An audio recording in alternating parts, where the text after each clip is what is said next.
সোণাপুৰৰ পৰা মই জুবিন গাৰ্গে কৈছো, ছিংগাপুৰত কোন সেইকেইটা তাত নাই নহয়। মই এতিয়া খাৰঘুলি কাহিলীৰ পৰা কতোৱে নাই। মই এতিয়া সোণাপুৰ, মাথো সোণাপুৰ। সোণাপুৰে মোৰ শেষ ঘৰ, শেষ মঞ্চ।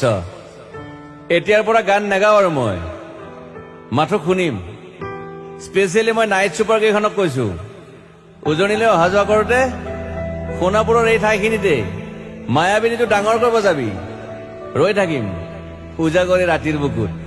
মই আগতেও কৈছিলো আৰু এতিয়াও কৈছো, মোৰ কোনো জাতি নাই, মোৰ কোনো ধৰ্ম নাই।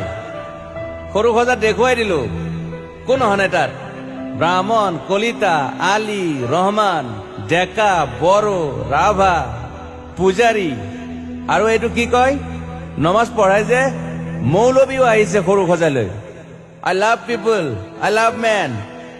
সেইবাবে মুখ্যমন্ত্ৰী হিমন্ত দাকো কৈছো, মই বিৰোধী দলকো কৈছো, লুৰি নকিল সকলোকে কৈছো, পলিটিক্স নকৰিবা বন্ধু। মই সৰু সজাইৰ মানুহৰ অসমখন বিচাৰিছিলো। চাই থাকিম সোণাপুৰৰ পৰা। খেলি মেলি হলে কষ্ট পাম, উভতিও আহিব নোৱাৰিম। যোৰহাটৰ মানুহখিনিয়ে কষ্ট পাইছে বুলি শুনিছো। মোৰো যাবৰ মন আছিল। প্ৰিয় ঠাই, দেউতাৰ ঠাই। উপায় নাই, পলম হলে শৰীৰটোৱে কষ্ট পায়। বাকী গৰিমা আৰু দেউতাই গুৱাহাটীতে থকাটো বিচাৰিলে। একো নাই, গুৱাহাটীলৈ আহিলে মাত দি যাব। সোণাপুৰতে থাকিম। আৰু এটা কথা, যোৰহাটত প্ৰতিমূৰ্তি এটা হ'ব বুলি শুনিছো। গুচি যাম কেতিয়াবা। কেণ্টা কাকো খাতিৰ নকৰো। মায়াবিনী ৰাতি ধুমুহাৰ সতে।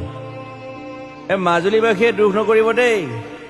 মনত পৰিলে গাই দিব মাজুলীৰ এজনী ছোৱালী। নিমাতী ঘাটলৈ যাব নোৱাৰিম আৰু। একো নাই, মোক প্ৰতিটো বসন্ততে পাব অসমবাসীয়ে।